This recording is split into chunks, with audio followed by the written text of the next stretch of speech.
세상에는 돈으로 살 수 없는 것이 있다고 믿었습니다. 하지만 지금 이 순간 누군가는 아기마저 사고팔고 있습니다. 얼마 전 중국에서는 충격적인 사건이 세상에 드러났습니다. 아이 한 명 대신 낳아주면 1억 4천만 원. 귀가 솔깃한 조건을 내걸고 가난한 여성들을 모아놓은 비밀 대리모 공장이 적발된 겁니다. 여성들의 절박함과 욕망을 악용한 이 끔찍한 거래는 전 세계를 경악하게 만들었습니다. 그런데 정말 이런 일은 중국에서만 벌어지는 걸까요? 대한민국이라고 다를까요? 아니요. 우리가 살아가는 이 땅에서도 지금 이 순간 불법과 욕망이 뒤엉켜 또 다른 대리모 공장이 숨쉬고 있습니다. 돈이면 뭐든 된다고 믿는 재벌가, 절망 속에 선택을 강요받는 젊은 여성들, 그리고 그 틈을 파고들어 피를 빨아먹는 브로커. 아이는 생명이자 축복이어야 하지만 이곳에서는 그저 거래의 상품일 뿐입니다. 이 이야기는 단순한 드라마가 아닙니다. 현대 사회가 외면한, 그리고 우리 모두가 언젠가 마주할지도 모를 잔혹한 현실입니다. 늦은 밤, 고급 아파트 거실. 강서연은 창문에 비친 자신의 얼굴을 똑바로 바라봤습니다. 왜 나한텐 아이가 없는 걸까? 검은 커피잔을 꼭 쥔 손끝이 하얗게 질려 있었습니다. 벌써 5번째 시험관 시술 실패. 몸도 마음도 더 이상 버티기 힘들었습니다. 그때 현관문이 열리며 남편 정민호가 들어왔습니다. 양복 차림 그대로 얼굴은 싸늘했습니다. 서연아, 오늘도 안 됐다지. 짧게 뱉은 말. 위로는커녕 비난에 가까웠습니다. 서연은 떨리는 목소리로 답했습니다. 나도 최선을 다했어. 민호의 눈빛이 차갑게 흔들렸습니다. 그 최선이 문제야. 아버지는 손주만 기다리고 계셔. 나도 더는 변명 못해. 그 순간 서연의 가슴이 쿵 내려앉았습니다. 시아버지 강 회장의 얼굴이 떠올랐습니다. 손주를 못 안겨주면 넌 내 며느리가 아니야. 그 목소리가 귓가에서 떠나질 않았습니다. 눈물이 차오르던 서연은 속으로 다짐했습니다. 설령 금기를 넘어서더라도 난 반드시 아이를 가져야 해. 울 강남 뒷골목, 낡은 건물 3층. 겉보기엔 평범한 여성 상담소 간판이 걸려 있었습니다. 하지만 안으로 들어서자 공기부터 싸늘했습니다. 강서연은 두 손을 꼭 모은 채 소파에 앉아 있었습니다. 심장이 미친 듯이 뛰고 손끝은 차갑게 식어갔습니다. 잠시 후 문이 열리며 중후한 남자가 들어왔습니다. 회색 양복에 반짝이는 금시계. 바로 대리모 알선 브로커 백도훈이었습니다. 강서연 씨 맞죠?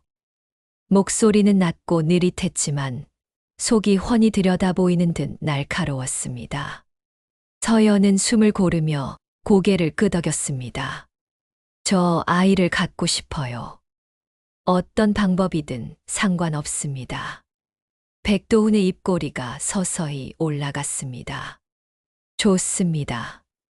요즘 같은 세상에 원하는 사람 많아요. 하지만 조건이 있습니다. 한 명 낳아주면 최소 1억은 준비해야 합니다. 서연의 눈이 커졌습니다. 1억. 백도훈은 담배를 꺼내 불을 붙이며 비웃듯 말했습니다. 그쪽은 가진 게 많잖아요. 돈만 있으면 아이 금방 해결됩니다.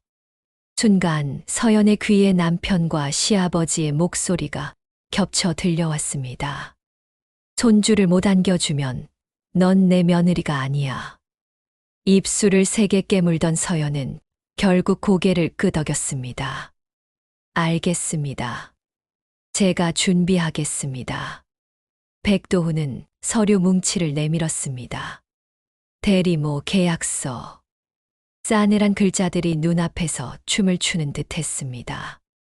그 순간 서연은 알았습니다.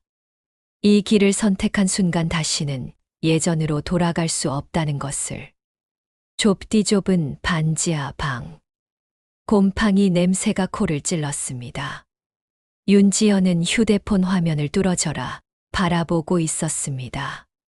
빨간 글씨로 깜박이는 연체 문자. 이번 달 이자만 갚아도 또 빚만 남네. 주머니를 뒤져도 동전 몇 개. 냉장고를 열자 김치 한 통만 덩그러니 놓여 있었습니다. 그때 낯선 번호로 전화가 걸려왔습니다. 윤지연 씨 맞죠? 계약 건으로 연락드렸습니다. 심장이 철렁 내려앉았습니다. 며칠 전 인터넷에서 우연히 본 대리모 모집글.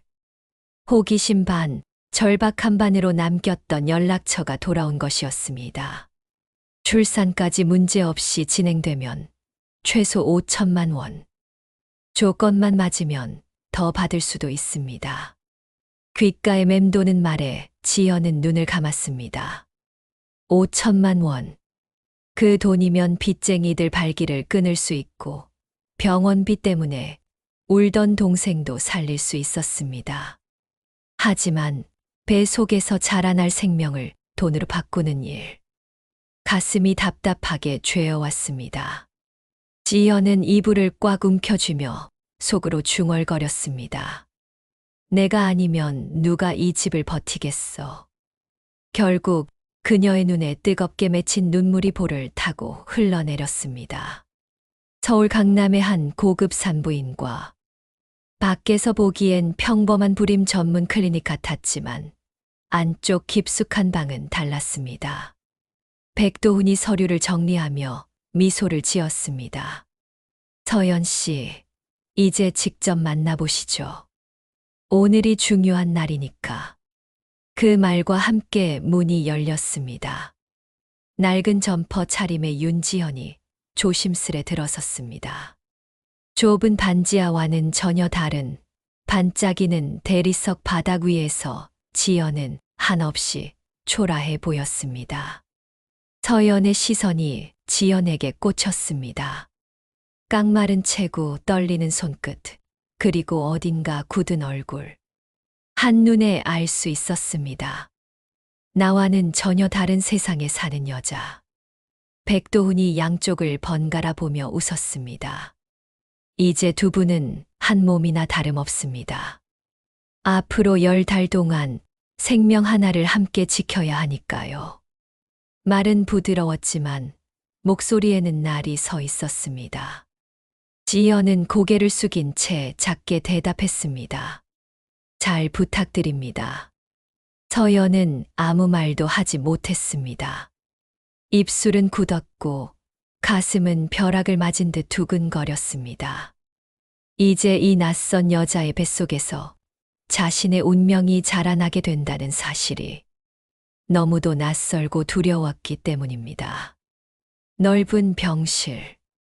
하얀 커튼 사이로 아침 햇살이 스며들고 의료진들이 분주히 움직였습니다. 윤지연은 수술복 차림으로 침대에 앉아 있었습니다. 팔목엔 얇은 링거줄이 연결돼 있었고 심장은 터질 듯 뛰었습니다. 내 몸 안에 남의 아이가 자라게 된다니. 문이 열리고 강서연이 들어왔습니다. 고급 원피스 차림의 서연은 꽃다발을 들고 있었지만 얼굴에는 긴장감이 가득했습니다. 지현 씨 많이 떨리죠? 서연이 조심스레 말을 건넸습니다. 지현은 어색하게 웃으며 고개를 끄덕였습니다. 괜찮아요. 할 수 있을 거예요. 간호사가 다가와 두 사람에게 설명했습니다. 오늘 시술이 성공하면 앞으로 정기적으로 검진을 받아야 합니다. 임신 기간 동안은 생활 관리가 무엇보다 중요합니다. 서연은 메모장을 꺼내 꼼꼼히 적어 내려갔습니다. 카페인 섭취, 수면 시간, 산책 횟수까지. 마치 자신의 몸을 관리하듯 지연의 일상까지 통제하려는 눈빛이었습니다. 지연은 그 시선을 느끼며 속으로 중얼거렸습니다. 이제 내 삶은 내 것이 아니구나. 병원 복도 끝, 초음파실 앞. 윤지연은 차가운 손으로 배를 감싸준 채 앉아 있었습니다. 며칠 전부터 미묘하게 속이 울렁거리고 몸이 무거워졌습니다. 잠시 뒤 의사가 화면을 가리켰습니다. 착상은 잘 됐습니다. 심장 소리도 들리네요. 방 안에 퍼진 규칙적인 박동음. 지연의 눈가가 순간 젖어들었습니다. 정말 살아있구나. 그때 강서연이 다가와 모니터의 얼굴을 바짝 들이댔습니다. 저게 제 아이예요? 목소리는 떨렸지만 눈빛은 번뜩였습니다. 의사가 고개를 끄덕이자 서연은 지연의 손을 덥석 잡았습니다. 지연 씨, 제발 몸 조심해요. 지금부턴 한 걸음 한 걸음이 다 아이한테 가는 길이에요. 지연은 순간 손을 빼려다 멈췄습니다. 낯선 손길, 낯선 말투. 자신의 배 속에서 자라고 있지만 정작 자신과는 아무 상관없는 듯한 태도. 짧은 침묵 끝에 지연은 억지 웃음을 지었습니다. 알겠습니다. 복도 밖으로 나왔을 때 그녀의 표정은 굳어 있었습니다. 내 몸에서 뛰고 있는 심장은 누구의 것일까? 햇살이 비치는 한낮. 윤지연은 작은 공원 벤치에 앉아 따뜻한 바람을 쐬고 있었습니다. 잠시라도 숨을 돌리고 싶어 나온 산책이었죠. 그 순간 귀에서 들려온 익숙한 목소리. 여기 있었네요. 고급 선글라스를 낀 강서연이 다가왔습니다. 손에는 각종 영양제가 담긴 종이봉투가 들려 있었습니다. 산책은 이 정도만 하세요. 너무 오래 걸으면 위험할 수 있거든요. 서연은 미소를 지었지만 그 속엔 은근한 명령이 숨어 있었습니다. 지연은 애써 고개를 끄덕였지만 속은 답답했습니다. 잠시 자유를 느끼고 싶었을 뿐인데 한순간에 감시받는 기분이었으니까요. 서연은 곧바로 종이봉투를 내밀었습니다. 이거요. 해외에서 공수한 거예요. 꼭 챙겨 드셔야 해요. 당신 몸이 곧 우리 아이의 집이니까요. 우리 아이. 그 단어가 지연의 가슴을 세게 찔렀습니다. 입술을 깨물었지만 끝내 아무 말도 하지 못했습니다. 멀리서 아이들의 웃음소리가 들려왔습니다. 그 소리를 바라보는 두 사람의 눈빛은 전혀 달랐습니다. 서연에게는 희망이었고 지연에게는 무겁고 낯선 굴레였습니다. 늦은 저녁, 반지하 방.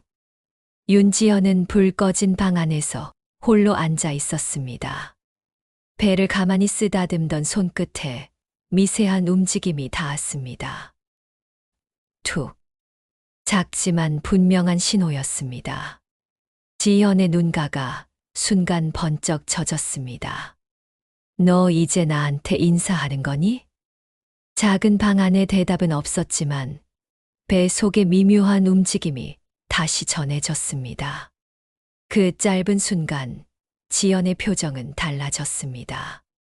돈으로 시작된 계약임을 알면서도 피할 수 없는 감정이 밀려들었기 때문입니다. 휴대폰 화면이 번쩍 켜졌습니다. 백도훈에게서 온 메시지. 다음 주 검진 꼭 잊지 말고 가라. 며느리도 참석할 거다. 지연은 화면을 바라보다가 휴대폰을 천천히 내려놓았습니다. 그리고 속으로 혼잣말처럼 중얼거렸습니다. 이 아이는 정말 누구의 아이일까? 병원 초음파실. 커다란 모니터에 흐릿한 작은 형체가 비쳤습니다. 여기 보이시죠? 심장도 잘 뛰고 있습니다. 의사의 설명과 함께 규칙적인 심장 소리가 방 안을 가득 메웠습니다. 강서연은 눈을 크게 뜨고 모니터의 얼굴을 바짝 들이댔습니다. 손끝이 떨렸지만 눈빛만큼은 집요했습니다. 저게 제 아이예요. 옆자리에서 윤지연은 조용히 숨을 고르며 화면을 바라봤습니다.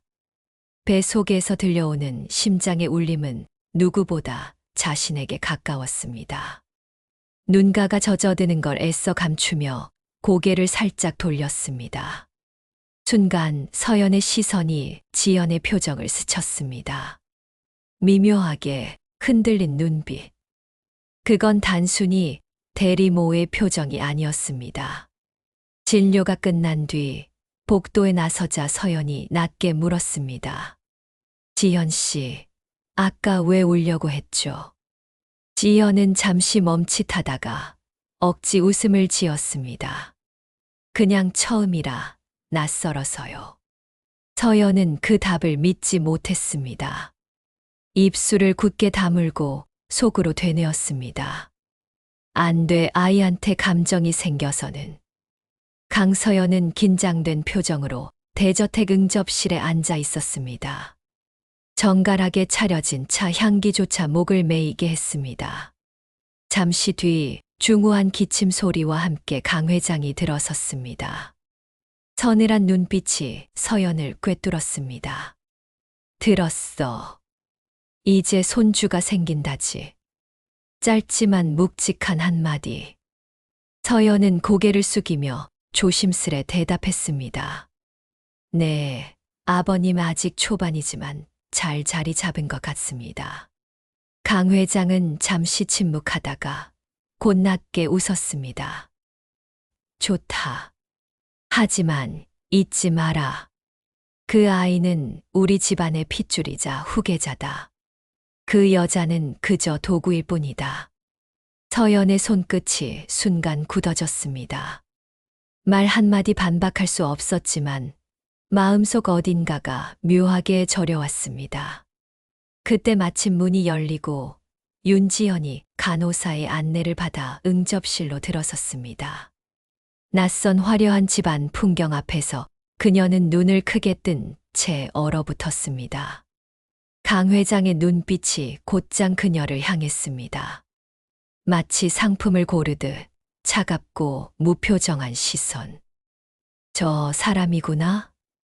굵은 목소리가 방 안을 울렸습니다. 지연은 작게 고개를 숙였지만 뱃속의 심장이 더 크게 뛰는 듯 했습니다. 그 순간 서연은 알 수 없는 불안감을 느꼈습니다. 이 아이를 둘러싼 싸움이 이제 진짜 시작된 건가? 저녁 무렵 대저택의 별도 응접실. 넓은 창 너머로 해가 기울고 붉은 빛이 방 안을 물들였습니다. 윤지연은 간호사의 안내로 자리에 앉아 있었습니다. 손을 무릎 위에 꼭 모았지만 심장은 제멋대로 뛰었습니다.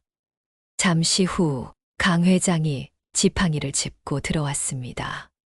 천천히 의자에 앉은 그는 한동안 지연을 가만히 바라봤습니다. 말없이 주는 압박에 숨이 막혔습니다. 윤지현 양. 낮고 무거운 목소리가 울렸습니다. 우리 집안의 미래를 내 몸이 품고 있다는 걸 알아야 해. 그 아이는 내 것이 아니다. 태어나면 곧바로 우리 강씨 집안으로 들어올 거다. 지연은 고개를 끄덕였지만 손끝이 파르르 떨렸습니다. 강 회장은 의자의 등을 기댄 채 차갑게 덧붙였습니다.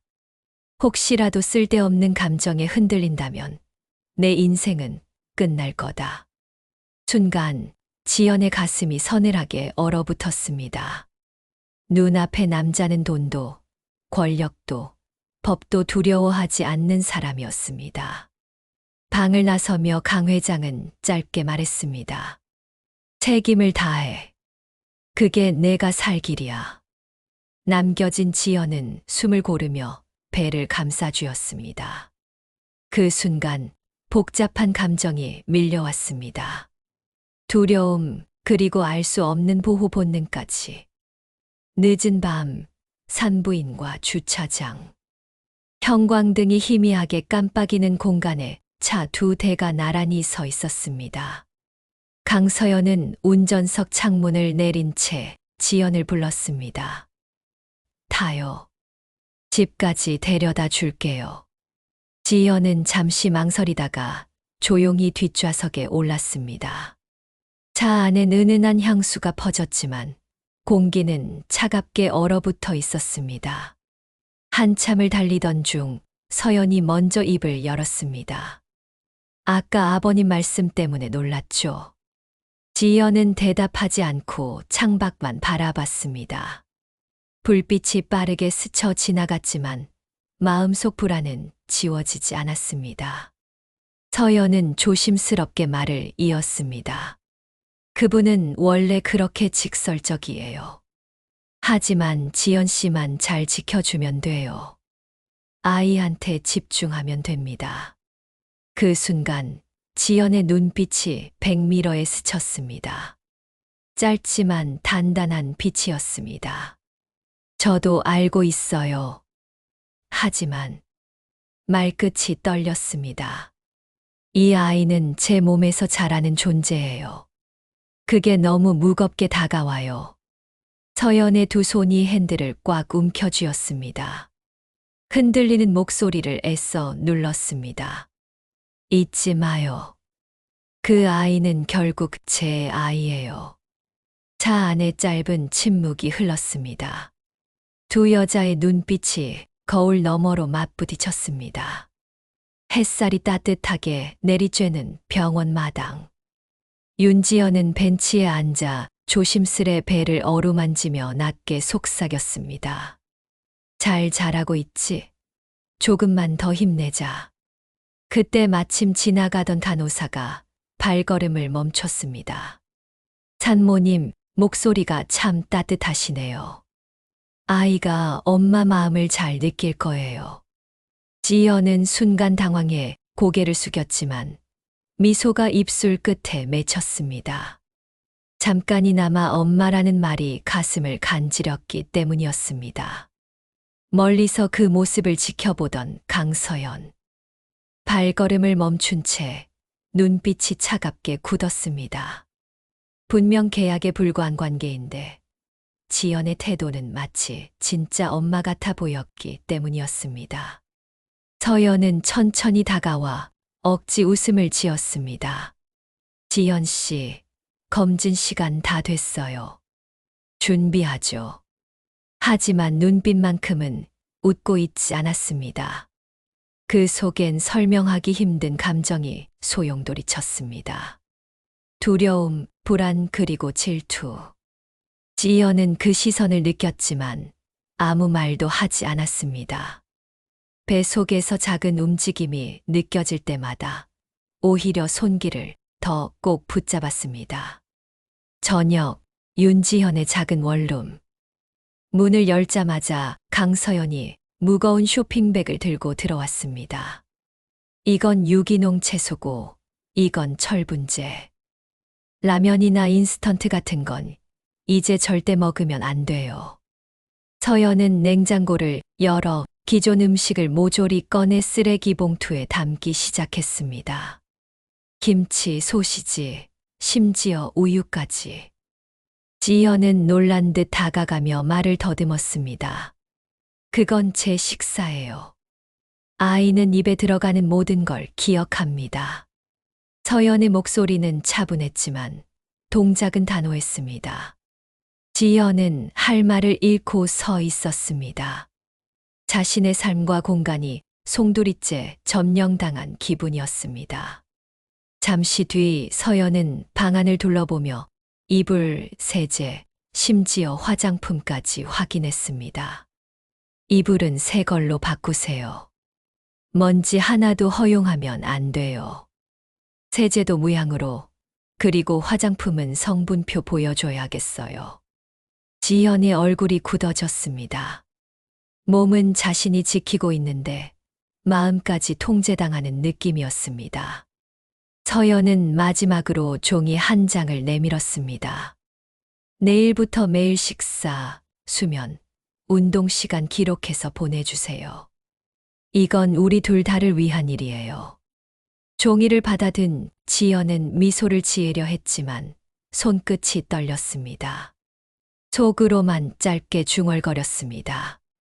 내 삶은 도대체 어디로 사라진 걸까? 늦은 밤, 원룸.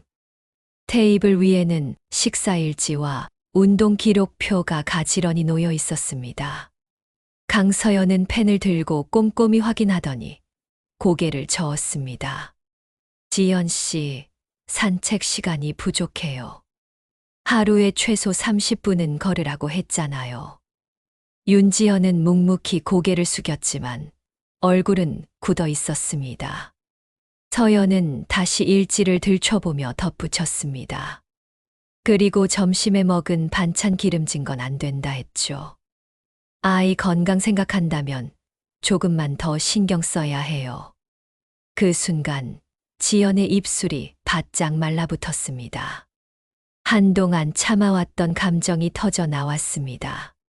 저도 제 몸을 생각해요. 아이를 지키고 싶은 마음은 저라고 다르지 않아요. 서연의 눈이 크게 흔들렸습니다. 하지만 곧 단단히 굳어지며 차갑게 대답했습니다. 지연 씨, 오해하지 마요. 당신은 단지 아이를 빌려 키워주는 사람일 뿐이에요. 공기에 무거운 정적이 흘렀습니다. 지연의 눈빛은 더 이상 순종적이지 않았습니다. 배를 감싸준 손에 힘이 들어갔습니다. 가을 바람이 선선하게 스치는 공원.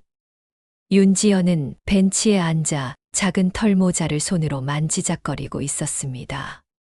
옆자리에서 아이를 안고 있던 젊은 엄마가 말을 걸었습니다. 예쁘네요. 직접 드신 거예요? 지연은 순간 멈칫하다가 작게 고개를 끄덕였습니다. 네. 아직 태어나지도 않았는데 괜히 준비하게 되네요. 엄마는 환하게 웃으며 대꾸했습니다. 그런 마음이 진짜 엄마 마음이죠. 짧은 대화였지만 지연의 가슴은 알 수 없는 따뜻함으로 차올랐습니다. 손끝에 얹힌 작은 털모자가 마치 자신의 미래를 상징하는 듯 느껴졌습니다. 멀리서 그 모습을 지켜보던 간호사는 서연에게 조심스레 전화를 걸었습니다. 사모님 지연 씨가 요즘 아이 물건을 준비하는 것 같아요. 혹시 알려드려야 할 것 같아서요. 그 말을 들은 서연은 말없이 창밖을 응시했습니다.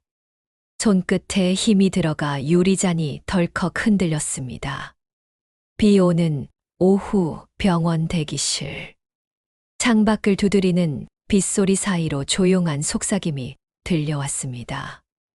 윤지연은 의자에 앉아 배를 어루만지며 조용히 말했다. 괜찮지?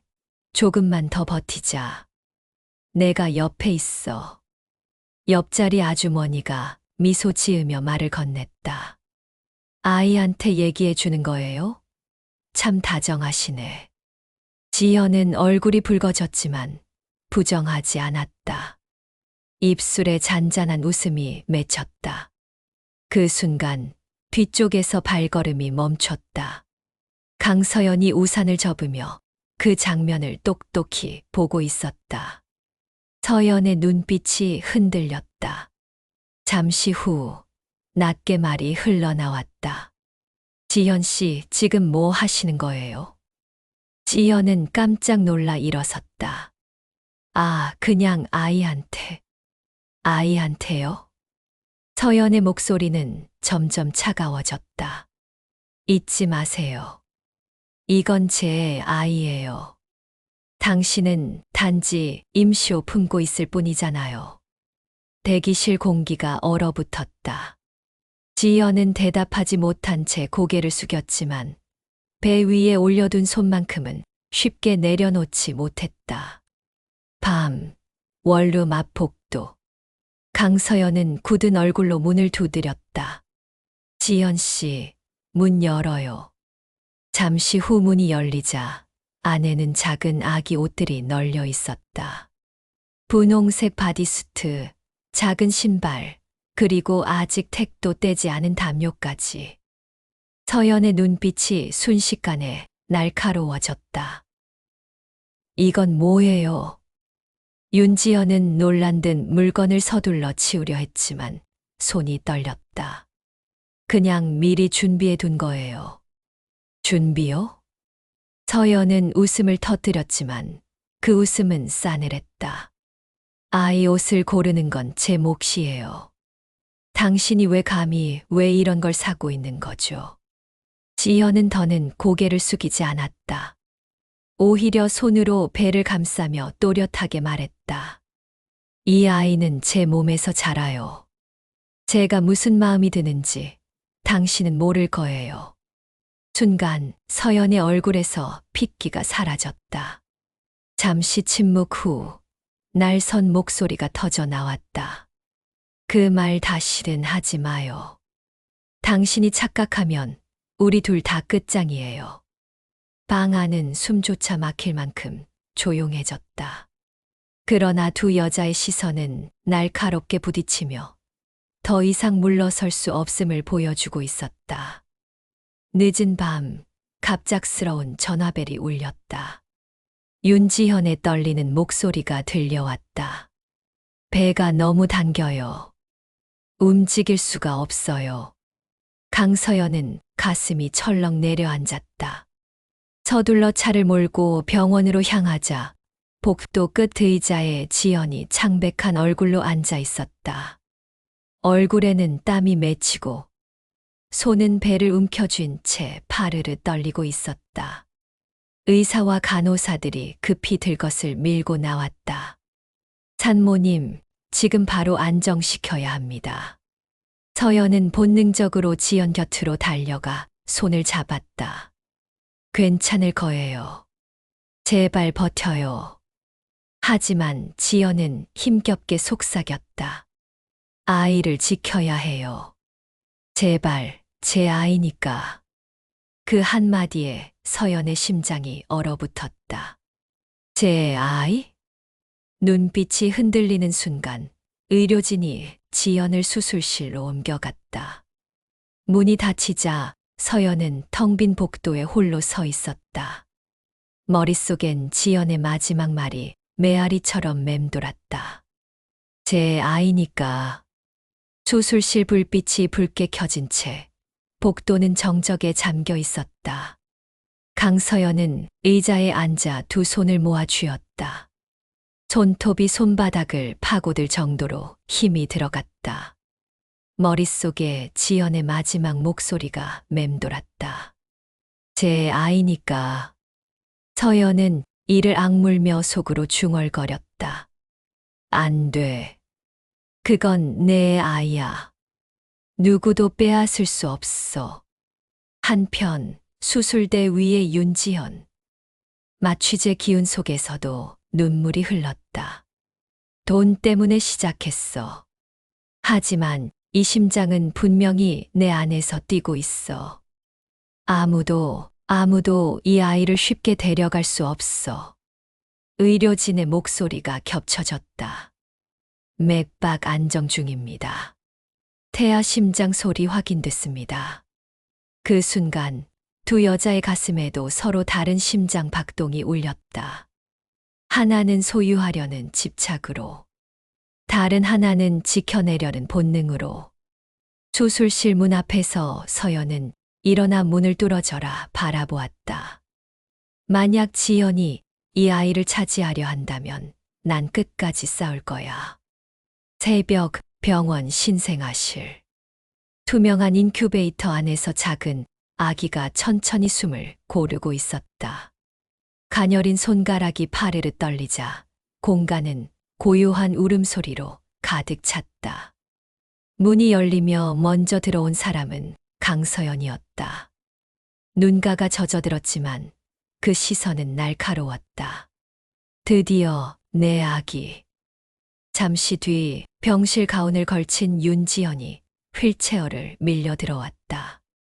그녀의 눈은 아직 피곤에 젖어 있었지만 아기를 보는 순간 모든 게 사라졌다. 아가, 내가 여기 있구나. 순간 두 여자의 시선이 아기 위에서 맞부딪혔다. 공기마저 얼어붙었다. 서연이 먼저 다가가 손을 뻗으려 하자 지연이 본능적으로 아기를 가리듯 팔을 벌렸다. 안 돼요. 지금은 제가 지켜야 해요. 서연의 얼굴에 분노가 번졌다. 지켜요? 지키는 사람은 나예요. 이 아이는 내 피와 내 가문의 후계자예요. 지연은 눈을 질끈 감았다가 뜨며 단호히 속삭였다. 하지만 내 심장에서 10달 동안 자라왔어요. 그건 아무도 부정 못해요. 두 여자의 목소리가 엇갈리며 신생아실의 작은 울음은 점점 커졌다. 마치 그 울음마저 두 여자의 갈등을 아는 듯 공기 전체가 흔들렸다. 신생아실. 아기의 울음이 점점 커지자 간호사들이 다급히 달려왔다. 두 분 진정하세요. 아이가 자극을 받습니다. 강서연과 윤지연은 서로의 손길을 막아선 채 한 발짝도 물러서지 않았다. 차가운 유리창 너머에서 작은 아기가 울음을 터뜨리며 몸부림쳤다. 의사가 날 선 목소리로 외쳤다. 더 이상 이렇게 두면 위험합니다. 아이는 격리실로 옮기겠습니다. 간호사들이 황급히 아기를 안아 다른 방으로 향했다. 그 순간 두 여자의 손이 허공에서 허무하게 떨어졌다. 지연의 눈이 붉게 물들며 떨리는 목소리가 흘렀다. 제발 아기한테 무슨 짓은 하지 마세요. 서연은 이를 악물며 맞받았다. 그 아이는 내 아이예요. 당신이 어떻게 함부로 입에 올려.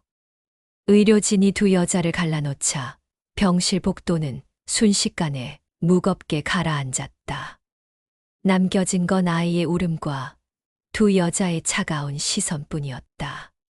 저녁, 강 회장 저택, 응접실. 웅장한 샹들리에 불빛이 무겁게 드리워진 가운데 테이블 위에는 병원에서 급히 전달된 보고서가 놓여 있었다. 강 회장은 서류를 거칠게 덮으며 천천히 일어섰다. 이게 뭐냐? 대리모라니. 지금 나라 전체가 떠들썩하다. 지팡이 끝이 바닥을 세게 두드려 울림이 퍼졌다. 정민호는 안경을 벗어 손으로 얼굴을 감쌌다. 아버지, 언론이 너무 빨라서 아직 수습 중입니다. 수습. 강 회장의 목소리가 번개처럼 내리쳤다. 이미 신문 일면이야. 후계자 문제가 전국에 퍼졌어. 이게 다 내 아내 때문이잖아. 순간 서연의 어깨가 움찔 떨렸다. 그러나 곧 고개를 숙인 채 말없이 손을 모았다. 강 회장은 날카로운 눈빛으로 서연을 겨냥했다. 내가 며느리라면 처음부터 일을 확실히 했어야지. 손주를 내 품에 안기는 게 내 임무였어. 그런데 이게 뭐야? 아기를 지키기는커녕 집안 이름까지 더럽히고 있잖아. 정적이 응접실을 짓눌렀다. 서연은 입술을 깨물며 겨우 목소리를 짜냈다. 죄송합니다. 하지만 저는 어떻게든 아이를 제 품에 데려올 겁니다. 강 회장은 냉소를 터뜨렸다. 내 품에 웃기지 마라. 그 여자가 이미 세상 앞에 나서면 우리 집안은 끝장이야. 내가 책임질 수 있겠어. 서연은 고개를 들었다. 눈가엔 눈물이 맺혔지만 그 속에는 기묘한 결의가 깃들어 있었다. 네. 어떤 방법을 쓰더라도 반드시 제 아이로 만들겠습니다. 강 회장은 잠시 서연을 노려보다 천천히 몸을 돌렸다. 좋다. 하지만 잊지 마라. 실패하면 내 자리는 더 이상 없다. 응접실 문이 쾅 닫히는 순간 서연은 의자에 몸을 파묻었다. 심장이 요동쳤지만 속으로 단단히 다짐했다. 이 아이만은 절대 빼앗기지 않아. 같은 시각 병원 병실. 창밖에는 벌써 취재진이 진을 치고 있었다. 카메라 플래시가 번쩍이며 창문에까지 반사되어 들어왔다. 윤지연은 커튼을 닫고 침대 모서리에 웅크려 앉아 있었다. 휴대폰이 연달아 울렸다. 익명번호에서 걸려온 전화. 망설이다가 통화를 누르자 거친 목소리가 들려왔다. 내가 낳은 애 돈 되는 거 아냐? 우리도 한몫 챙겨야지. 빚쟁이였다. 지연은 핏기가 가신 얼굴로 수화기를 내려놓았다. 숨이 막히듯 가슴을 움켜쥐었다. 세상 모두가 이 아이를 거래물처럼 보는구나. 곧이어 휴대폰 화면에 수십 개의 메시지가 쏟아졌다. 돈 때문에 애 낳는 여자 부끄럽지도 않냐? 내 같은 사람이 엄마 자격이 있어. 글자를 보는 순간 눈앞이 흐려졌다. 손에서 휴대폰이 툭 떨어지며 바닥에 부딪혔다. 그때 간호사가 문을 열고 들어왔다. 지연 씨, 식사는 좀 하셨어요? 미소를 지었지만 그 눈빛은 미묘하게 흔들렸다. 이미 소문이 병원 안까지 퍼진 듯 했다. 지연은 억지로 웃으며 고개를 저었다. 괜찮아요. 그냥 잠깐 쉬고 싶어요. 간호사가 나가자 병실은 다시 고요해졌다. 커튼 사이로 스며든 카메라 플래시가 방 안을 흰빛으로 물들였다. 지연은 배를 감싸쥐고 속으로 속삭였다. 아가야, 세상이 널 뭐라 해도 나는 끝까지 널 놓지 않을 거야. 그러나 그녀의 눈가엔 눈물방울이 또렷하게 맺혀 있었다. 다음 날 아침 병원 정문. 수십 명의 기자들이 몰려들어 카메라 플래시가 번쩍였다. 강 회장님, 불법 대리모 의혹 사실입니까? 재벌가 후계자 문제 어떻게 설명하시겠습니까? 마이크와 카메라가 병원 출입구를 가득 메웠다. 환자 보호차를 타고 나가던 강서연은 얼굴을 가리려 했지만 기자들의 질문이 잔혹하게 따라붙었다. 아이가 진짜 며느님 아이가 맞나요? 대리모 계약설 사실이면 불법 아닙니까? 서연은 굳은 표정으로 차 문을 닫았지만 손끝이 미세하게 떨렸다.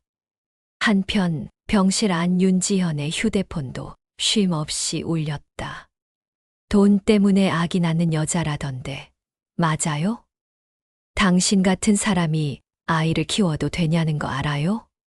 익명의 비난 문자들이 화면을 가득 채웠다. 지연은 휴대폰을 내려놓고 울먹이는 숨을 삼켰다. 창밖으로 몰려든 기자들의 카메라가 병실 창문까지 번쩍였다. 그 순간 텔레비전 뉴스 속보가 흘러나왔다. 대한민국 최고 재벌가 불법 대리모 스캔들에 휘말려 검찰 수사 불가피할 전망입니다. 병원 안팎으로 소문은 삽시간에 번졌다. 이제 아이를 둘러싼 싸움은 더 이상 두 여자의 문제가 아니었다. 온 나라가 지켜보는 전쟁이 되어버린 것이었다. 법정 안 수십 개의 시선이 쏠려 있었다. 기자석 플래시는 연신 번쩍였고 방청석에서는 속삭임이 끊이지 않았다. 판사가 단호하게 입을 열었다. 오늘은 강서연 씨와 윤지연 씨 간의 친권 다툼 건을 심리하겠습니다. 강서연은 단정히 앉아 있었지만 손에 쥔 서류가 미세하게 흔들리고 있었다. 변호사가 곧바로 일어나 목소리를 높였다. 이 아이는 분명 의뢰인 강서연 씨와 정민호 씨의 정자, 난자로 태어난 합법적인 혈육입니다. 대리모 윤지연 씨는 단지 임신을 위탁받았을 뿐 친권을 주장할 자격은 없습니다. 법정의 웅성거림이 일었다. 지연의 변호사가 맞서 일어섰다.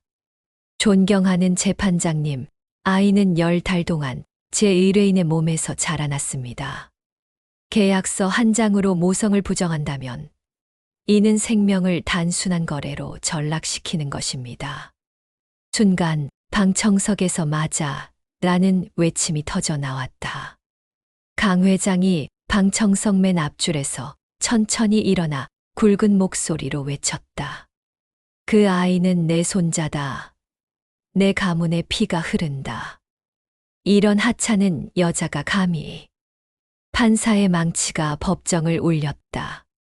조용히 하십시오. 여긴 법정입니다. 윤지연은 자리에서 일어나 목소리를 떨며 말했다.